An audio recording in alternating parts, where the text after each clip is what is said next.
नमस्कार मंडळी, श्री स्वामी समर्थ. स्वामी समर्थ तुमच्या सर्वांच्या सर्व इच्छा आकांक्षा पूर्ण करून हीच मी स्वामींच्या चरणी प्रार्थना करते आणि आपल्या आजच्या नवीन व्हिडिओला सुरुवात करते. तर सर्वात पहिला सण म्हणजे मकर संक्रांत. हा सण हिंदू धर्मात महत्त्वाचा मानला जातो. या दिवशी तिळगुळ घेऊन नात्यातील प्रेम घट्ट करण्याची प्रथा आजही लोक आनंदाने पाळतात. संक्रांतीला पतंग उडवले जातात. महिला रामाचा औस मंदिरात जाऊन करतात, त्यामुळे या दिवसाची वाट सर्वजण अगदी आतुरतेने बघत असतात. आपल्याला दिसून येतात. तर चला मग जाणून घेऊया, यंदा मकर संक्रांत नेमकी कधी आहे, कोणत्या रंगाची साडी आपल्याला घालायची नाही, कोणते शुभ 5 रंग आहे, संक्रांतीचं वाहन काय, वस्त्र काय आणि संपूर्ण संक्रांतीबद्दलची माहिती मी तुम्हाला या व्हिडिओमध्ये देणार आहे. हिंदू धर्मात अतिशय महत्त्वाचं स्नान हे मकर संक्रांतीला आहे. तर आपल्याला मकर संक्रांतीच्या दिवशी सूर्य हा मकर राशीत संक्रमण करतो. यालाच परिणाम सर्व 12 राशींवर होतो. त्यामुळे या ज्योतिषात महत्त्व देखील अधिक आहे. त्यामुळे हा सण संपूर्ण भारतात उत्साहाने साजरा केला जातो. वर्षातील पहिला सण असून तो वेगवेगळ्या नावाने पार पडला जातो. महाराष्ट्रात मकर संक्रांत तिळगुळ वाटण्याची पद्धत आहे. याशिवाय सूर्यनारायणाची देखील पूजा केली जाते. त्यामुळे मकर संक्रांतीची तारीख यंदा 2026 मध्ये वार बुधवार 14 जानेवारी रोजी साजरी केली जाणार आहे. पूजेचा शुभ मुहूर्त हा दुपारी 2:49 पासून ते संध्याकाळी 5:45 पर्यंत असणार आहे. मकर संक्रांतीच्या दिवशी विवाहित महिला आहेत तर ते पूजा करत असतात. सुगड म्हणजे मातीची छोटी बोळकी या दिवशी पूजा करतात. सूर्याला अर्घ्य अर्पण करण्यानंतर विवाहित महिला या रंगाचे वस्त्र घालून पूजा करू शकतात. त्यामुळे पूजेचा शुभ मुहूर्त आपण आपल्या देवघरात 5 सुगड घ्यावे, एका पाटावर ठेवावे, त्यांना लाल धागा बांधावा, हळदी कुंकू लावावे. मग सुगड बोरे, आपण गाजर, शेंगा, उसाचे तुकडे, हरभरा, तिळगुळ एक सुगड आपल्या देवघरात ठेवावं, दुसरं तुळशीपाशी ठेवावं. त्यानंतर राम मंदिरात जाऊन रामाला आपल्याला ओवासायचं आहे. एक सुगड रामापाशी ठेवायचं, एक सुगड सुवासिनीने द्यायचं. कोणत्याही मंदिरात ठेवलं तरी चालेल. सुवासिनीला महिला पूजा करतात, तिळाची गोड पोळी केली जाते किंवा त्याच नैवेद्य दाखवलं जातं, अर्पण केला जातो. मकर संक्रांतीची एक पौराणिक कथा आहे की शनिदेव हे आपल्या पुत्राला त्यांच्या घरी आणण्यास जातात आणि शनिदेव हे मकर राशीत देव असल्याने तो दिवस संक्रांतीचा मानला जातो. तसेच या दिवशी सूर्यदेव मकर राशीत संक्रमण करत असल्यामुळे ज्योतिषात घटनांसाठी हा दिवस अत्यंत महत्त्वाचा मानला जातो. सूर्य मकर राशीत प्रवेश करतात म्हणजे तो आपल्या पुत्राला शनिदेवाला भेटणार अशी मान्यता आहे. कथानुसार देवीने शंकरासुर राक्षसाचा वध ज्या दिवशी केला त्या दिवसाला मकर संक्रांती म्हटले जाते. तसेच संक्रांतीच्या दुसऱ्या दिवसाला क्रिंकांत असे म्हटले जाते. या दिवशी कोणतेही शुभ कार्य केले जात नाही. या दिवशी देवीने किंकारासुराचा वध केला असल्याने या दिवस क्रिंकांती म्हणून ओळखला जातो. तर या आजच्या व्हिडिओमध्ये आपण बऱ्याच माहिती घेणार आहोत. महिलांनी सर्वात आवडता आणि विशेष सण म्हणजे मकर संक्रांती. तर आजच्या व्हिडिओमध्ये तुम्हाला मकर संक्रांतीच्या दिवशी सौभाग्यवती स्त्रियांनी कोणत्या रंगाची साडी नेसावी, त्याचबरोबर कोणत्या रंगाची साडी चुकूनही नेसू नये, संक्रांतीसाठी कोणते शुभ रंग आहे 5, या दिवशी प्रत्येक स्त्री बांगड्या भरतात. तर बांगड्या भरताना कोणत्या रंगाच्या बांगड्या अजिबात आपल्याला घालायचे नाहीत. याशिवाय बांगड्या भरताना आपण कोणत्या नियमांचे पालन करायचे, कोणत्या प्रकारच्या बांगड्या घालाव्यात अशी बरीच माहिती मी तुम्हाला आजच्या व्हिडिओमध्ये देणार आहे. त्यामुळे व्हिडिओ हा शेवटपर्यंत नक्की पहा. चॅनलवरती नवीन असाल तर नक्की चॅनलला सबस्क्राईब करा आणि कमेंटमध्ये श्री स्वामी समर्थ लिहिला अजिबात विसरू नका. तुमच्या कुटुंबावर मुलांवर भरभरून स्वामींचा आशीर्वाद राहील. 2026 मध्ये मकर संक्रांती बुधवारी साजरी केली जाणार आहे. पौष महिन्यात जेव्हा सूर्य मकर राशीत प्रवेश करतो तेव्हा उत्सव सण साजरा केला जातो.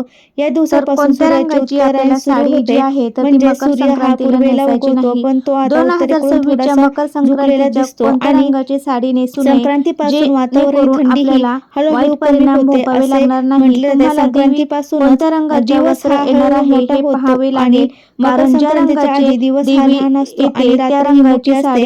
परंतु मकर संक्रांतीनंतर दिवस हा येणार असेल होत जातो आणि रात्र ही छोटी होत जाते. तसेच मकर संक्रांतीला स्नानदान आणि देवांच्या दर्शन तप याला विशेष महत्त्व आहे.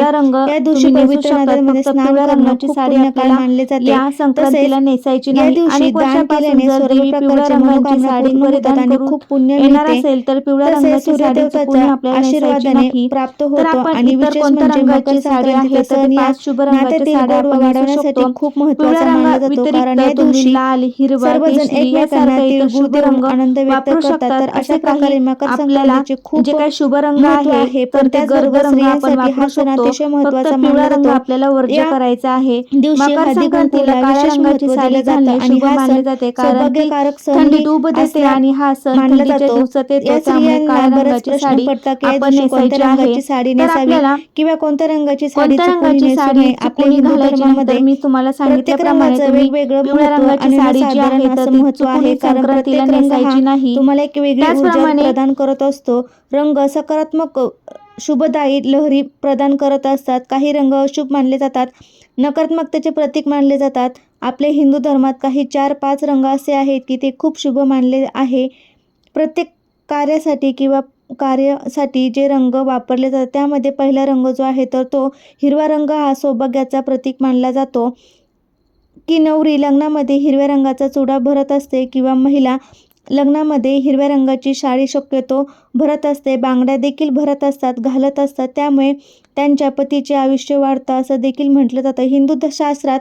त्याचबरोबर हिरवा रंग हा निसर्गासाठी संबंधित असल्यामुळे वेगवेगळी ऊर्जा आपल्याला मिळत असते. शास्त्रामध्ये देखील हिरव्या रंगाला खूप महत्त्व देण्यात आलेले आहे.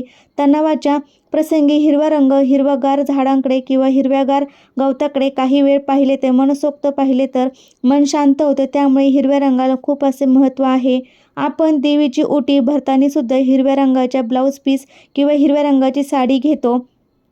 त्याचबरोबर हिरवा रंग हा कितीही महत्त्वाचा आहे हे आपल्याला समजले. त्यामुळे शक्य झालं तर किंवा तुमच्याकडे असेल तर संक्रांतीला तुम्ही हिरव्या रंगाची साडी अवश्य परिधान करा. तर हिंदू धर्मात लाल रंगसुद्धा खूप महत्त्वाचा मानला जातो, कारण ही आपण रोज देवाची पूजा करताना किंवा कोणतीही पूजा मांडत असताना पाटावरती लाल रंगाचे वस्त्र टाकत असतो, कारण लाल रंग हा सर्व देवांना त्याचबरोबर लक्ष्मीला सुद्धा अत्यंत प्रिय आहे. त्याचबरोबर आपल्या सौभाग्यामधील एक सर्वात महत्त्वाची गोष्ट म्हणजे कुंकू हे सुद्धा लाल रंगाचं असतं, कारण सौभाग्यामध्ये सर्वात महत्त्वाची गोष्ट म्हणजे हळदी कुंकू. त्यामागील हळदी कुंकाचा रंग हा लाल असतो, त्यामुळे लाल रंगाचे महत्त्व हे खूप आहे. तर हा रंग उत्साह, सौभाग्य, उमंग, ध्येय आणि नवीन ऊर्जेचे प्रतीक मानले जातो. त्यामुळे शक्य असेल तर तुम्ही मकर संक्रांतीला लाल रंगाची साडीसुद्धा परिधान करू शकता. त्याचबरोबर तुम्ही केसरी रंगाची साडीसुद्धा नेसू शकतात, कारण केसरी रंग हा सूर्य आणि सूर्यास्ताचा रंग आहे. केसरी रंग त्यामध्ये ज्ञान, शुद्धता आणि सेवेचे प्रतीक आहे. छत्रपती शिवाजी महाराजांच्या सैन्याचा ध्वज रामकृष्ण आणि अर्जुन यांच्या रथाचे ध्वज केशरी आहे. तर शौर्य, बलिदान आणि वीराचा याचे प्रतीक आहे. केशरी रंग हा दैवती रंग किंवा दैवत रंग प्रतिव्यक्त असतो, त्यामुळे तुम्ही सकारात्मक ऊर्जा प्रवाहित होऊ शकतात. तर तुम्ही केसरी रंगाची सुद्धा साडी परिधान करू शकतात. त्याने नवीन एक ऊर्जा आपल्याला मिळत असते. तर काळा रंग हा शक्यतो आपण मकर संक्रांतीला जो आहे तर तो परिधान करत असतो. काळा रंग हा परिधान आपण फक्त संक्रांतीलाच करतो, कारण की त्याला ऊब असते. थंडीमध्ये काळा रंग जो आहे तर तो आपल्या शरीराला उबदार ठेवण्याचं काम करत असतो आणि फक्त संक्रांतीच्या काळातच आपण हा काळा रंग आहे तर विशेष महत्त्व दिले जाते. तुम्ही हिरवा, लाल किंवा केशरी किंवा काळ्या रंगाची साडी, गुलाबी रंगाची साडी जी आहे तर ती तुम्ही परिधान करू शकता. तर आवर्जून तुम्हाला संक्रांतीला या साड्या ज्या आहेत तर परिधान करायच्या आहे. तर यंदा संक्रांती या रंगाची साडी आपल्याला चुकूनही जी आहे तर घालायची नाही किंवा या रंगाच्या बांगड्या ज्या आहेत तर त्या आपल्याला चुकूनही घालायच्या नाहीत. म्हणजे या दिवशी आपल्याला पिवळ्या रंगाची साडी जी आहे तर ती चुकूनही घालायची नाही किंवा पिवळ्या रंगाच्या बांगड्या ज्या आहेत तर त्यासुद्धा आपल्याला चुकूनही या दिवशी घालायची नाही, कारण संक्रांती देवीने ज्या कलरची साडी म्हणजे ज्या रंगाची साडी परिधान केलेली असते तो रंग आपल्याला परिधान केला जात नाही. त्यामुळे आपल्याला पिवळ्या रंगाची साडी जी आहे तर ती चुकूनही परिधान करायची नाही. पिवळ्या रंगाच्या वस्तू ज्या आहेत तर त्या देखील आपल्याला दानासाठी द्यायच्या नाही. 2026मध्ये म्हणजे संक्रांतीची पिवळ्या रंगावर आलेली आहे, त्यामुळे पिवळ्या रंगाची साडी आणि पिवळ्या रंगाच्या बांगड्या ज्या आहेत तर त्यासुद्धा तुम्हाला चुकूनही परिधान करायच्या नाही. संक्रांती तुम्हाला आपल्याला 5 रंग जे आहेत तर ते शुभ 5 रंग सांगितले आहेत, तर त्या 5 शुभ रंगाच्या साड्या ज्या आहे तर तुम्ही परिधान करू शकता. तुम्ही डार्क रंगाच्या साड्यासुद्धा परिधान करू शकता किंवा खूप डार्क रंग आहे तर निगेटिव्हिटी ऊर्जा प्रदान करतात, तर खूप डार्क रंगाच्या साड्या देखील तुम्ही परिधान करू नका. पिवळा रंग हा आपल्याला आवर्जून वर्ज्य करायचा आहे. जर तुम्हाला हा व्हिडिओ आवडला असेल तर